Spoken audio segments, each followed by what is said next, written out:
আসসালামু আলাইকুম। কেমন আছেন সবাই? আশা করি সবাই ভালো আছেন। আলহামদুলিল্লাহ আমিও ভালো আছি। আজকে আপনাদের সাথে শীতের একটা সুন্দর রেসিপি শেয়ার করব। এই শীতের দিনেই নাকি এই রেসিপিটা খেতে বেশি ভালো লাগে। চলুন তাহলে দেখা যাক জিনিসটা কি। এই যে হাঁস। আমার হাজবেন্ড স্বপ্ন থেকে পরিষ্কার করে একটা হাঁস নিয়ে এসেছে। যার জন্য কোনো ঝামেলাই নেই, শুধু কেটে ধুয়ে পরিষ্কার করে নিলেই হলো। আমি সুন্দর করে হাঁসের মাংসটা কেটে নিয়েছি। এখন ধুয়ে সব কিছু রেডি করার পালা। শীতের দিনে নাকি হাঁসের মাংস খেতে খুব ভালো লাগে, তাই আজকে খাবো।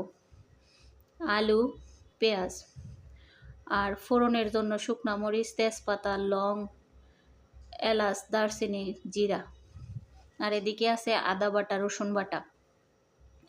কড়াই তেল গরম হয়ে গেছে, তার মধ্যে শুকনা মরিচ দিয়ে দিল। রান্নাটা করছে আমার হাজবেন্ড। এখন এলাচ, দারচিনি, তেজপাতা সব কিছু দেওয়া হয়েছে, দিয়ে একটু নেড়ে চেড়ে তার মধ্যে পেঁয়াজ কুচি দেওয়া হয়েছে। পেঁয়াজটা ভালোভাবে নেড়ে একটু লাল লাল হয়ে গেলে তার মধ্যে আদা রসুন বাটা দিয়ে দিবে। এই যে আদা রসুন বাটা দিচ্ছে। ওনার হাতে সব রান্নাই খুব মজা, তাই আমি সব কিছু রেডি করে দিয়েছি আর উনি রান্না করছে। এখন আদা রসুনটা সুন্দর করে মিশিয়ে নিতে হবে। 1 মিনিটের মতো মিশিয়ে গন্ধটা দূর হয়ে গেলে, কাঁচা গন্ধটা দূর হয়ে গেলে তার মধ্যে মরিচ গুঁড়া, হলুদ গুঁড়া, ধনিয়া গুঁড়া, জিরার গুঁড়া, অল্প একটু পানি দিয়ে সুন্দর করে মশলাটাকে কষিয়ে নিতে হবে। একদম ভাজা ভাজা করে নিতে হবে। এই যে একটু পানি দিয়ে দিলাম।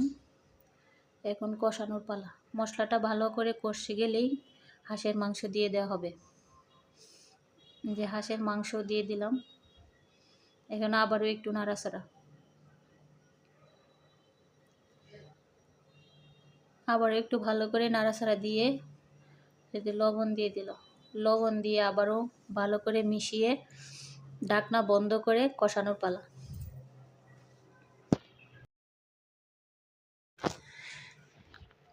এই যে ঢাকনা তুলে আমি মধ্যে 2 বার নেড়ে দিয়েছি, এখন আবার নেড়ে দিচ্ছি।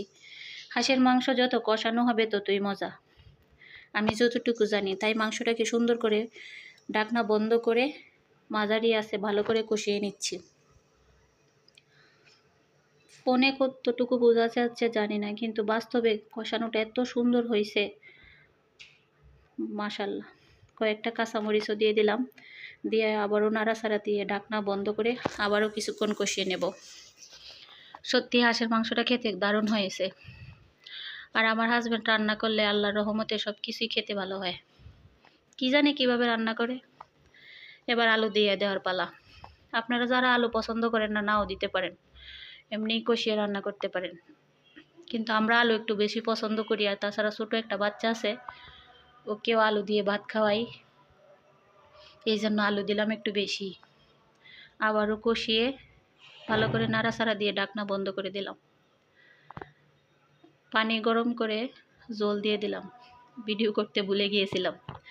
যাই হোক, এখন সুন্দর করে ঢাকনা বন্ধ করে ঝোলটা একটু কমিয়ে নিলেই হয়ে গেল রান্না। এই যে আমার রান্না। কষানোর মধ্যেই আমি সিদ্ধ করে নিয়েছিলাম, তাই ঝোল দিয়ে বেশি একটা জাল দিতে হয় নাই। এই যে হাঁসের মাংস, মাশাল্লাহ খুব সুন্দর হয়েছে, খেতেও হয়েছে দারুণ। আল্লাহর নিয়ামত। সত্যি শীতের দিনে হাঁসের মাংস খেতে খুব মজা। আর আমরা খেয়েছিলাম পোলাওর সাথে, সাদা পোলাও মটরশুঁটি দিয়ে আর টমেটোর সালাদ।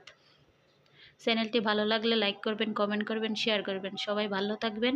আল্লাহ হাফেজ।